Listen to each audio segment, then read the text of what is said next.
Ay, DJ Chacha, magandang umaga sa iyo. Magandang umaga din, Manong Ted. Magandang umaga sa lahat ng sumusubaybay ng Good iyong programa. morning. Good morning, madam. Salamat po sa panahon. Ma'am, siguro bago po natin explain kung paano yung magiging mechanics dito po sa ayuda na matatanggap nito mga drivers natin under DSWD AIX program, unahin po muna natin siguro i-explain legally ito pong AIX program kasi supposedly ginagamit po yan for medical, burial, food, and emergency assistance para po doon sa mga kapatid natin na in crisis situation.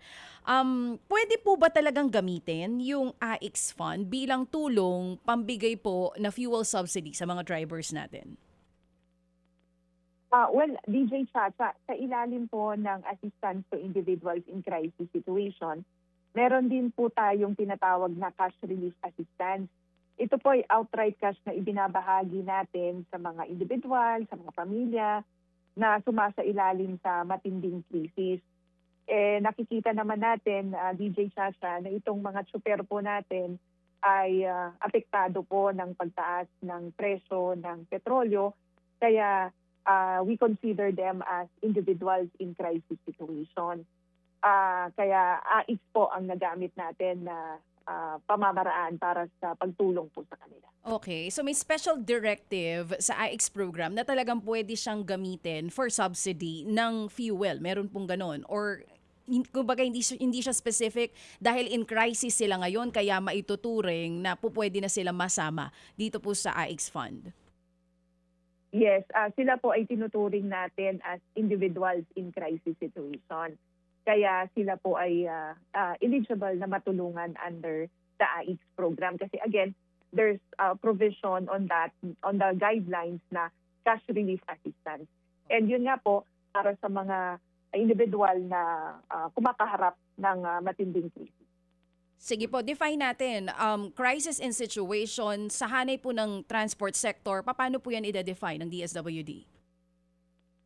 Well, ito pong mga drivers kasi natin, sila po ay, of course, may mga pangangailangan din sa mga pamilya, and yan po ay nababawasan yung na i-provide po nila sa family na iuwi nila dahil mataas po yung presyo ng petrolyo. So, syempre nababawasan yung kita, kaya yung pong, kumbaga parang take-home pay nila ay hindi sapat para ma-address yung kanilang pangunahing pangangailangan sa pang-araw-araw. Oo. Under AIX po na bigayan ng ayuda for our drivers who are in crisis situation, meron din po ba tayong threshold kung magkano dapat ang presyo ng gasolina at diesel bago po sila bigyan ng tulong? Actually, hindi natin yan tinitignan, DJ Chacha, dahil yung pangkalahatan na well-being po ng ating pong mga tsuper as individuals in crisis situation yung ating pong tinitignan. Kasi again, we're focused on the welfare ng ating pong mga apektadong mga sektor. Oo. So no matter the price of diesel and even of diesel, walang kaso po 'yon under the AIX program. Ma'am, paano po tutukuyan ng DSWD kung sino ang most affected drivers at kung saan pong lugar ang uunahin natin? Is it going to be Metro Manila o meron po tayong mga lugar sa ibang mga bansa na sinasabi mas mataas ang presyo ng gasolina at diesel? Well, ito namang pamamahagi natin ng tulong pinansyal para sa mga drivers natin ay gagawin natin nationwide. Inumpisan lang po natin ngayon dito sa National Capital Region sapagkat doon sa pagpupulong nga po kahapon ay nakita natin na mayroon na rin pong mga talaan, may validated list na rin. Kaya nga po, nauna na yung mga tricycle drivers. Tuesday next week actually yung payout po sa kanila sapagkat meron na pong mga identified na mga apektado natin na mga super ng mga tricycle. So, again, sila po yung una, but we're scaling up the program or the intervention, and we're covering naman din po yung mga ibang drivers sa iba't mga bahagi ng ating bansa. Yun pong listahan ng mga tricycle drivers na tatanggap nitong AIX Fund on Tuesday, manggagaling po sa bawat LGUs, tama, Asa Irene? Tama po, DJ Chacha. Kahapon nga po, dun sa aming pong pagpulong sa mga City Social Welfare Development Officers, they have until 5 p.m. today to submit the list to us dito sa central office. So we could check also kung merong mga duplicities or mga double entries para, again, when we do the payout na on Tuesday, ay mabilis natin na maisasagawa itong pamamahagi ng tulong. Kasi DJ Chacha, ayaw naman natin na maparalyze din yung paghahanap buhay ng ating pong mga kababayan, yung mga chopper. So that by Tuesday, ang gagawin na lang po nila ay mag-a-appear doon sa mga designated payout sites, and then they'll just present yung kanilang valid driver's license, and then yung system po natin will be like a pay and go para, again, mabilis po yung ating pong distribution. Oo, ang start nga po is Tuesday, pero alam po kasi natin na even before pa, yung listahan ng beneficiaries natin na pagbibigyan ng subsidy, talagang ito yung kine-question ng tao ngayon. Sa ngayon po, sa tricycle drivers muna, ilan na po ang nasa listahan ninyo ng bibigyan? At meron po ba mga bagong beneficiaries o ito na yung talagang noon pa, hindi na siya madadagdagan? Actually, yung list, malalaman natin this afternoon, DJ Chacha, kasi ang kasunduan nga namin with the City Social Welfare Development Officers ay isubmit po by 5 p.m. this afternoon. Ang usapan lang namin kahapon is that per councilor district, mag-a-assign po ng payout site. And per payout site ay mag-serve po tayo ng 1,000 beneficiaries. So may first batch in the morning and then another batch in the afternoon. So yung pong mga City Social Welfare Development Officers ang mag-aabiso doon po sa mga tricycle drivers kung saan po sila po tutungo na payout site, and then kung anong oras po sila pupunta. But yes, yung pong talaan ay magagaling po sa mga City Social Welfare Development Officers. Okay. So ma'am, ngayon pong hapon na ito, alas 5 nyo matatanggap yung listahan from LGUs ng mga tatanggap. May enough time po ba kayo to really check kung may doble, kung meron talagang napasama doon na hindi pala tricycle driver? Kasi Biyernes na po bukas. Well, ang aming pong compressed work week arrangement, may exemption po for the Crisis Intervention Division. So, yung pong aming mga personnel na in charge po sa assistance to individuals in crisis situation ay papasok pa rin naman po ng Biyernes. Kaya magagawa natin yung pong pag-check ng file that will be submitted to us. But initially, kanina nabanggit nyo parang first batch will be 1,000 tricycle drivers. Tama po ba yun, ASEC? Per councilor district, may payout site po. Tapos that payout site will serve 1,000 beneficiaries. And then may arrangement po na merong first batch, so pwedeng 500 in the morning, and then 500 in the afternoon.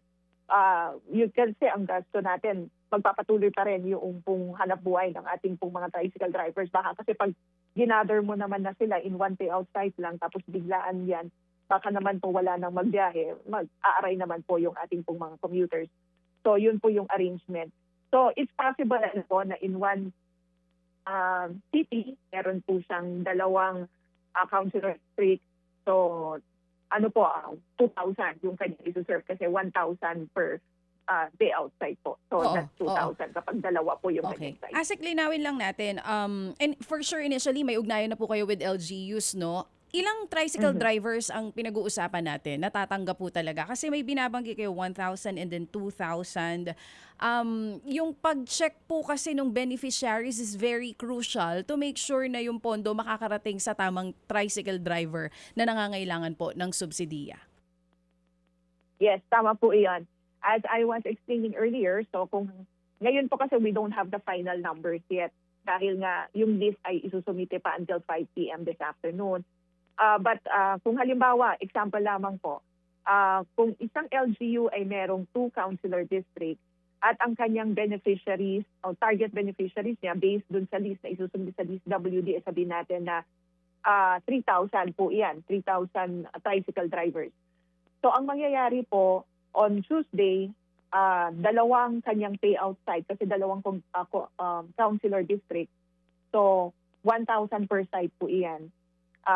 Yung 1,000, that's 2,000. So yung another 1,000 will have to be served the following day.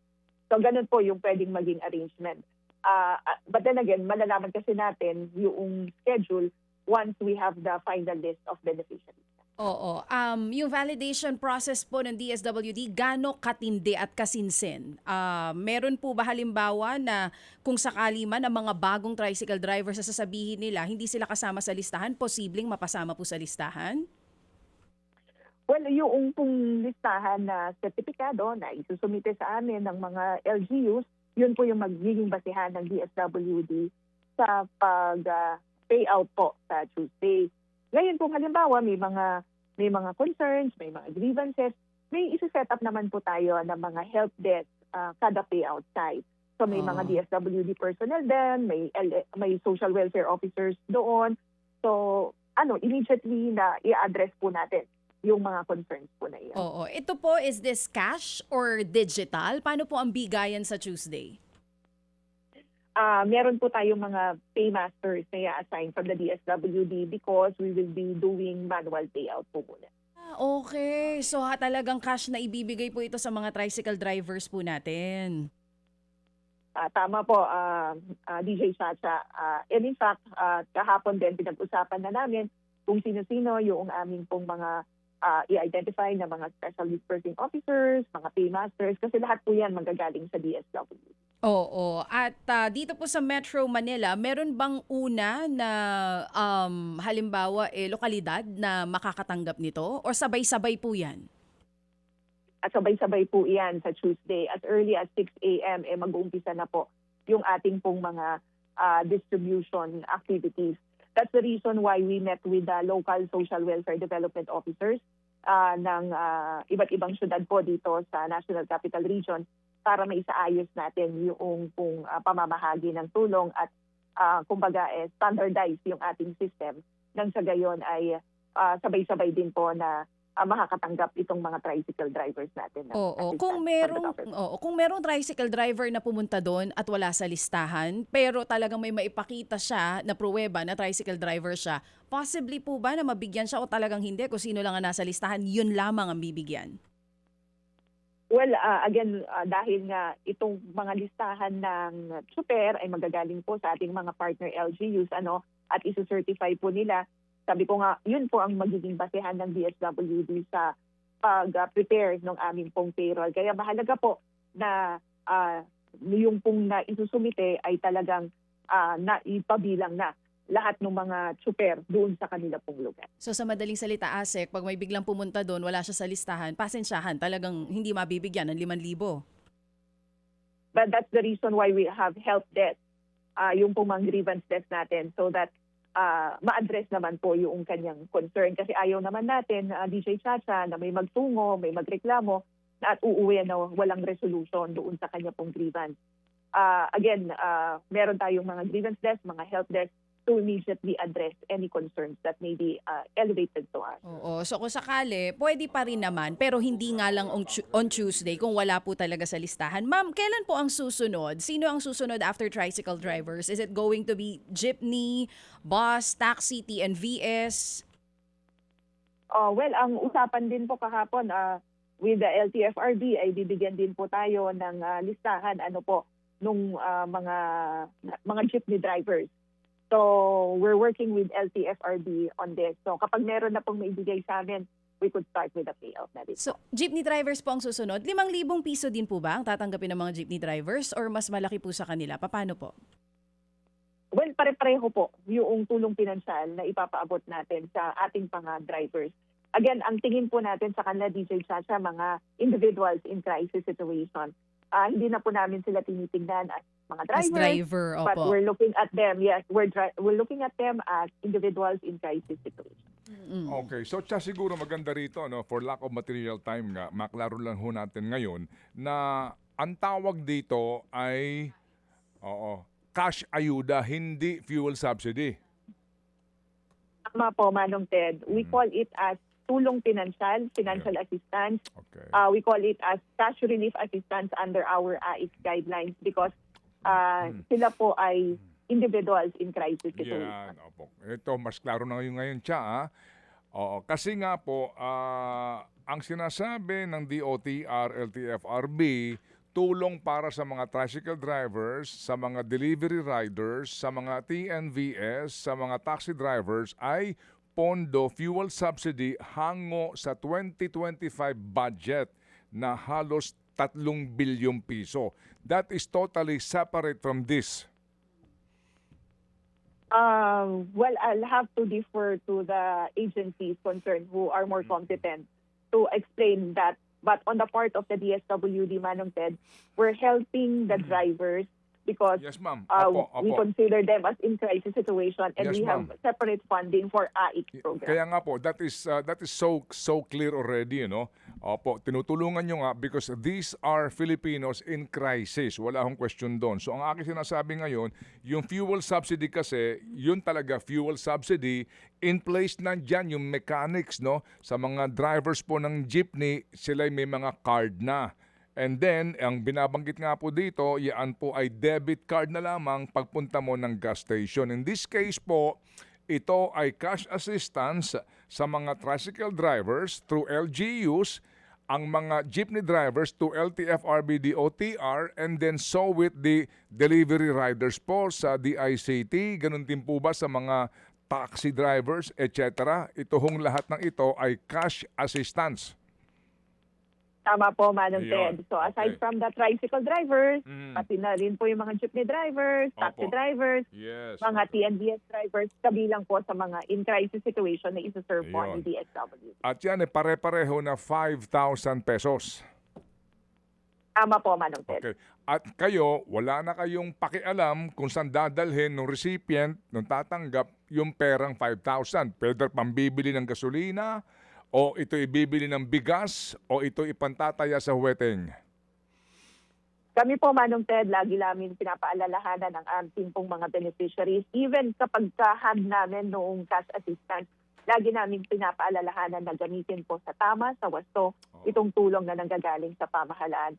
Because, again, ang gusto naman po natin, being the lead in social protection, itong tulong po, itong safety gap, itong stopgap measure na ipinapaabot natin, ay makatulong para matustusan yung pangunahing pangangailangan na pang-araw-araw po ng ating mga kababayan. Ayun. So klaro yan mga kapatid, ha? Pambaon ni junior sa eskwela, pambili po yan ng gamit, pambayad sa kuryente, kayo nang bahala dyan kasi yan ay financial assistance doon sa Pilipinong manggagawa na in crisis. Yan po ay very, very clear sa panayam na ito. Yung pong listahan nito, anong pakialam ni Congressman o ni Mayor? Well, Manong Ted, ito pong mga listahan ay isusumite ng mga City Social Welfare Development Officers, but of course isucertify din po ng kanilang pong mga local chief executives. Kasi sila po yung nakakaalam kung sino yung kanila pong mga constituents na kabilang sa sektor na isuserve po natin. Opo, yung payout schedule nito, nationwide po ito, ma'am? Nationwide? Manong Ted, mag-umpisa po muna tayo sa National Metro Capital Manila. Region. So, yes. Pero yung nga po, kasi baka nagtatampo na ngayon ang mga taga Davao, ang mga taga Cebu, taga Tacloban ng mga ng mga tricycle driver po o jeepney drivers, baka na naman sila makalimutan. So, paano ho kaya ito? Kasi malawak ito, ang dami ho nito, ha? Paano kaya yan? Para ho natin masiguro lamang na hindi ito na naman sa Metro Manila lang. Manong Ted, tama po yung sabi nyo na malawak yung sakop nito. Kaya talagang tinitiyak naman natin na mababahaginan po lahat ng mga apektado natin na mga tsuper.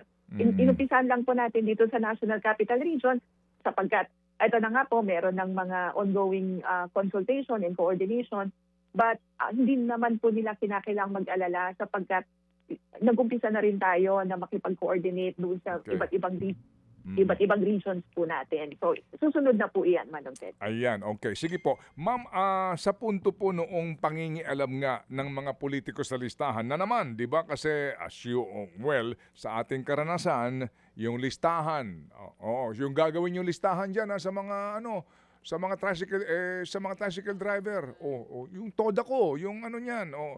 Dito ho na naman ang inyong social worker po ang in charge, pero yung kasiguraduhan po na walang e-epal din po naman po dito, Madam Asek. Opo, Manong Ted. Malinaw naman din po doon sa nakasaad, doon sa provisions, na dapat i-insulate talaga natin yung pamamahagi ng tulong from any form of political interferences. Kaya titiyakin natin yan, Manong Ted. Maayos yung ating pong pakikipag-usap sa ating pong mga local chief executives. In-explain po natin ito, nauunawaan din po nila. Kaya makakatiyak po tayo na wala pong mga political actors who will be present in the payout activities that we will be doing. 30 billion po ang inyong naka-allocate po dito. 30 billion as in 30 billion? Actually, Manong Ted, yung pong pondo ng Assistance to Individuals in Crisis Situation as reflected in the General Appropriations Act of 2026 ay nasa mahigit 60 billion pesos. Ito lamang pong kasing 30 ay ito yung mga pauna na i-download na sa aming pong ahensya. Yes. So, ito na yung ginagamit po natin. Kaya nga po, kasi nga ngayon, ang inyong pong pondo for AIX ay 63 billion pesos, no? So, sige, so meron na ho kayong 30 billion, ito ang nakalaan sa programang ito. Tama po, Manong Ted. Itong ginagamit natin para sa tulong pinansyal na ito. Okay. Sino nakaisip nito? Kasi yung fuel subsidy po, malinaw naman yon, no? Meron niyang appropriations at may batas. And then, here comes ito pong cash assistance na nung una ang dating ay fuel subsidy rin. Hindi naman pala talaga, di ba? So, sino ho nakaisip nito? Manong Ted, naisip po ng DSWD sapagkat nakita nga natin na maraming mga mga dumadaing na mga kababayan po natin na mga tsuper. So, nakita natin na since meron tayong programa na tumutulong sa mga in-crisis situation ay sinabi po natin na we could serve them. Okay. Yung mga farmers natin hindi kasama po dito. Kasi ang farmers din po natin, meron po din silang fuel subsidy. Well, ang muna natin ngayon, Manong Ted, yung mga drivers, Opo. But alam niyo po, yung kasing ating assistance to individuals in crisis situation, bukas naman po yan sa lahat ng mga sektor na nangangailangan ng tulong at talagang nakakaranas ng krisis. So, pwede rin naman po silang magtungo. Okay. Hindi naman po natin pinipili kung sino yung ating pagsisilbihan under this program. Okay, sige po. So, ma'am, kami po yung aantabay dito. Pag may katanungan po ating mga kababayan, meron po kung ano mga concern nila, we will call you para makapagpaliwanag po dito ang kagawaran. And thank you, ma'am, for clarifying po itong programang ito kasi nga nagkaroon ng kalituhan na akala ho nila ay fuel subsidy. Hindi po, ito ay cash assistance sa mga nasa transport sector. Di ho ba? Okay. Salamat po, Ma'am Asek.